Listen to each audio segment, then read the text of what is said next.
सरल भौतिक विज्ञान।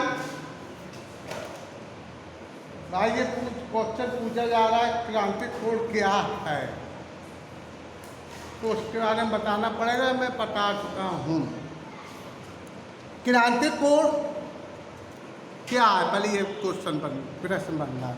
क्रांतिक कोण में जब प्रकाश किरण, देखिए प्रकाश के अपवर्तन का नियम होता है। किसका नियम होता है? प्रकाश के अपवर्तन का नियम। अरे जब प्रकाश किरण एक माध्यम से दूसरे माध्यम में प्रवेश करती है तो वो अपने मार्ग से विचलित हो जाती है।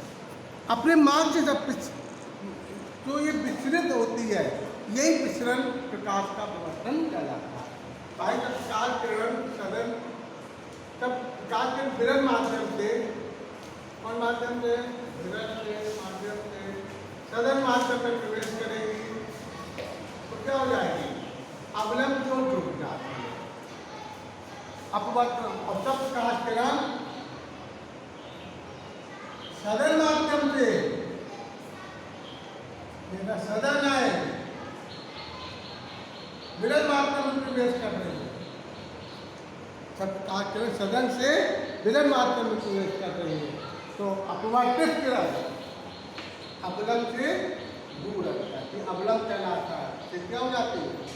दूर हट जाती है।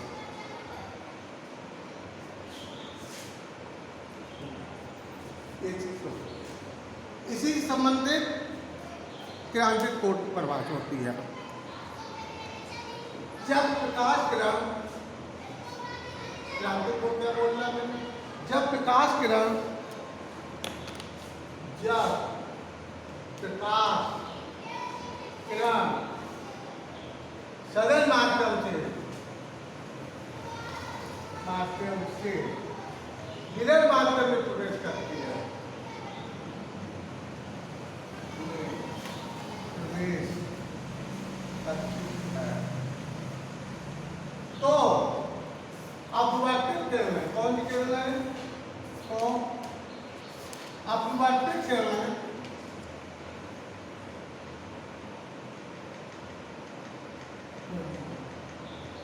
अवलंब से दूर, अवलंब से क्या हो जाती है? दूर।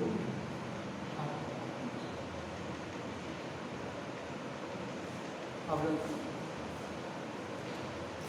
ये अवलंब है, ये सदन है, माध्यम है, ये विरल माध्यम है। कौन माध्यम है? विरल माध्यम। अवलंब से क्या हो जाएगा? अवलंब से जैसे जैसे ये आपतन कोण कहलाता है, ये अपवर्तन कोण, ये आपतन कोण कहलाएगा। इसमें अपवर्तन कोण आपतन कोण से बड़ा होगा और दूर हट गई और भी दूर हट गई। ये आई होगा, ये आर होगा, आर।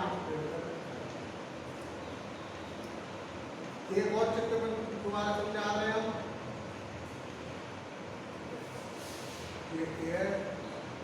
ये किरण इसी मार्ग में आ जाएगी। यहाँ कितने कोण बनाएंगे? 90 का।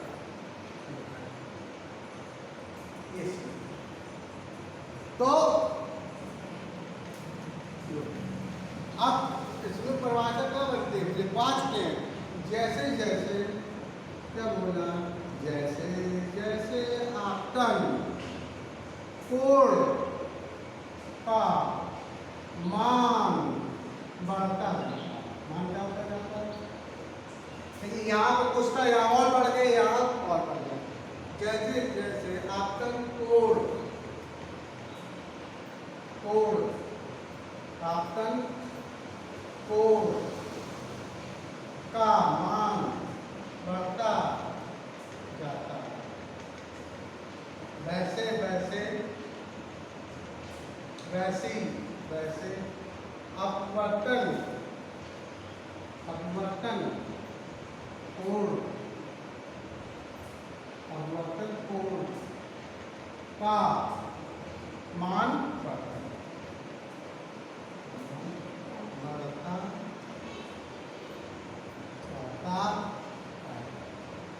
लेकिन जिस आपतन कोण के मान के लिए, अब मैं पॉइंट याद, जिस आपतन कोण के मान के लिए, जिस आपतन कोण के मान के लिए अपवर्तन कोण का मान संपूर्ण हो जाता है। क्या हो जाता है? संपूर्ण। 90 का संपूर्ण हो जाता है। तो उस आपतन कोण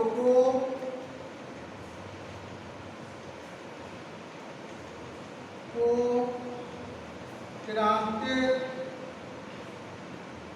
कोण कहते हैं। कोण कहते इसे सी द्वारा प्रदर्शित करते हैं। ये क्रांतिक कोण की परिभाषा हो गई। अब क्रांतिक कोण की परिभाषा, अब क्रांतिक कोण तथा अपतरांक में संबंध,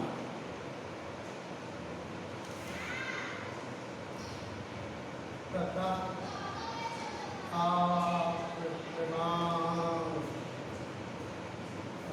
एंड क्रांतिक कोण मतलब सी में संबंध स्थापित करना।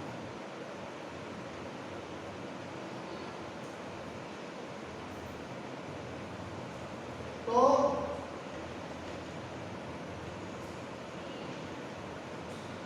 यानी कि ए एंड जी बराबर 1/sin c, ये चीज आपको सिद्ध करना है। ए एंड जी बराबर 1/sin c।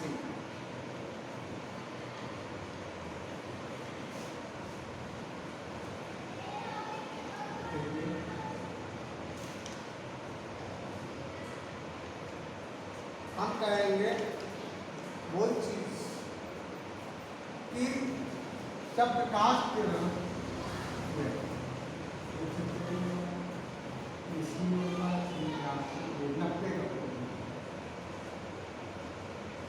A and G बराबर होगा साइन सी अपॉन साइन आई अपॉन साइन आर। ये सूत्र साइन आई अपॉन साइन आर। भाई प्रकाश के अपवर्तन के दो नियम होते हैं। क्या नियम होते हैं? दो नियम। प्रकाश के अपवर्तन के दो, परावर्तन के नहीं, अपवर्तन के नियम दो होते हैं। पहला नियम होता है आपतित किरण कौमा अपवर्तित किरण, वह आपतन बिंदु पर अवलंब है। तीनों तल के एक ही बिंदु पर स्थित होते हैं। दूसरा नियम क्या होता है? अरे किन्हीं दो माध्यमों के लिए, क्या बोला? किन्हीं दो माध्यमों के लिए एक ही रंग के प्रकाश के लिए, फिर सुनिए, किन्हीं दो माध्यमों के लिए और एक ही रंग के प्रकाश के लिए आपतन कोण की ज्या व अपवर्तन कोण की ज्या का अनुपात एक नियतांक होता है। क्या बोला? आपतन कोण की ज्या, ज्या का मतलब होता है साइन, आपतन कोण की ज्या और अपवर्तन कोण की ज्या का अनुपात एक नियतांक होता है। यही एक नियतांक होता है। इसे स्नेल का नियम भी कहते हैं। इसे किसका नियम कहते हैं? स्नेल का, यानी कि 1 and sine I upon sine R बराबर क्या होता है? नियतांक होता है। एक नियतांक होता है साइन आई अपॉन साइन आर, प्रकाश के अपवर्तन के त्रुटि नियम से आया है। एक नियतांक होता है। ये नियतांक क्या कहलाता है? ये नियतांक पहले माध्यम के सापेक्ष दूसरे माध्यम का अपतरांक कहलाता है। पहले माध्यम के सापेक्ष दूसरे माध्यम का अपतरांक कहलाता है। यही स्नेल का नियम कहलाता है। तो इसको नियतांक की जगह आता है साइन आई अपॉन साइन आर बराबर 1 and 2। अब यहाँ पर प्रकाश के कहाँ से आ रहे हैं? पहले माध्यम क्या है? कांच। तो कांच के सापेक्ष अगर इसको लिखेंगे क्या लिखेंगे? G and A कांच के सापेक्ष, कांच पहला माध्यम है, दूसरा वायु है। ये कांच माना, ये हमने क्या माना? वायु। तब इनके सदन होगा। ये क्या होगा माध्यम? विरल। तो एक G and A बराबर साइन आई अपॉन साइन आर ये होता है। तो अगर यहाँ पर कुछ भी आ जाता है इसके लिए हम लिख सकते हैं A and B, यानी प्रकाश किरण कहाँ से आ रही है? वायु से कांच में आ रही है। तो A and B हो जाएगा। पहले माध्यम का पे दूसरे माध्यम का ये स्नेल का नियम कहलाता है। ये हम यहाँ पर आ गए। अब देखिए ये सूत्र निकला। तो जिसे कांच की सापेक्ष वायु में आ रही है G यानी बराबर sine R upon sine R. अब क्योंकि इस स्थिति में क्रांतिक कोण की परिभाषा ही हमने बताई थी। क्या बताई थी? जब प्रकाश किरण सदन से किरण माध्यम में प्रवेश करती है, जिस आपतन कोण के मान के लिए अपवर्तन कोण का मान समकोण हो जाता है, तो उस आपतन कोण को ही क्रांतिक कोण कहते हैं। यहाँ पे समकोण हो रहा। यदि आई आर हमारा कितना हो रहा है? 90, तो आई क्या होगा? यहाँ सी होगा, क्रांतिक कोण बन जाएगा। तो इस तरीके से क्या है? जी एन बराबर साइन आई की जगह सी हो गया और आर की जगह साइन 90। त्रिकोणमिति में G N sign C upon sign 90 मान 1 होता है। साइन 90 मान कितना होता है? 1। अब हमने बताया था कि 1 and 2 बराबर, तो हम 1 and 2 को अगर विक्रम करेंगे तो 2 and 1 माध्यम चेंज हो जाते हैं, माध्यम चेंज। A and G बराबर 1 अपॉन G and A हो जाएगा। तो यहाँ पर G and A है तो G and A को 1 अपॉन A and G लिखेंगे तो क्या हो जाएगा? साइन C हो जाएगा। साइन C ऊपर ले जाओ तो A and G बराबर 1 अपॉन साइन C।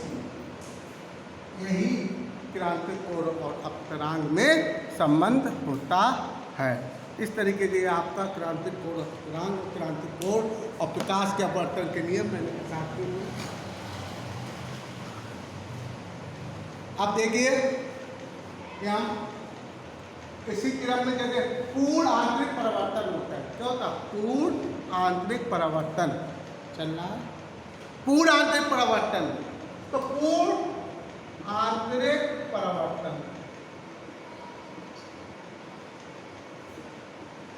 पूर्ण आंतरिक परिवर्तन क्या है? इसमें भी प्रकाश किरण ये शर्त होती है।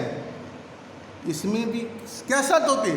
प्रकाश किरण सदन माध्यम से पूरा माध्यम में प्रवेश करने के लिए, बिना से सदन में नहीं, बिना से सदन में होगा तो ये नियम लागू होगा नहीं। सदन से विरल यानी कांच से वायु, जब प्रकाश किरण सदन माध्यम से विरल माध्यम में प्रवेश करती है तो अपवर्तित किरणें अवलंब से दूर हो जाती है, दूर हटती जाती है और दूर चली जाएंगी। जैसे जैसे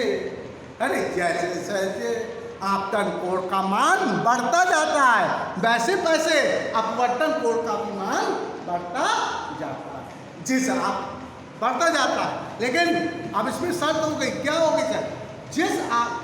जब आपतन कोण का मान, क्या बोला मैंने, जब आपतन कोण का मान क्रांतिक कोण के मान से अधिक होता है, जब आपतन कोण का मान क्रांतिक कोण के मान से अधिक होता है, तो अपवर्तित किरणें पूर्ण रूप से परिवर्तित होकर विरल माध्यम में बिल्कुल नहीं जाती है। कौन माध्यम नहीं जाती? विरल माध्यम में बिल्कुल ना जाकर सदन माध्यम से होकर जाती है। किस माध्यम से होकर जाती है? सदन माध्यम से। चित्र द्वारा देखिए, समझने की कोशिश करिए। जब पूरा अंग परिवर्तन है तो प्रकाश किरण ये तब यहाँ पर जो आई का मान किससे अधिक होगा? सी से अधिक होगा, यानी क्रांतिक कोण से बड़ा होगा। क्रांतिक कोण से क्या होगा? बड़ा होगा। तो ये प्रकाश अपवर्तित किरण यहाँ पर न जाके इस तरीके से सदनी माध्यम में वापिस हो जाती है। किस माध्यम में? सदन माध्यम में वापिस हो जाती।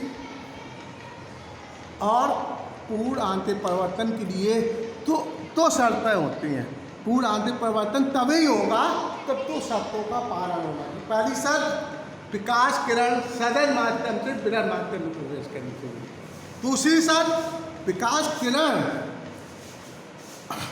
जब प्रकाश किरण आपतन कोण का मान क्रांतिक कोण से मान से अधिक होगा। जब आपतन कोण का मान क्या होगा? क्रांतिक कोण के मान से अधिक होगा, तभी पूर्ण आंतरिक परिवर्तन लागू होगा। इतना ध्यान रखेंगे तभी पूरा। इतना कर ले, आप लोग रिवीजन पूरा हो गया।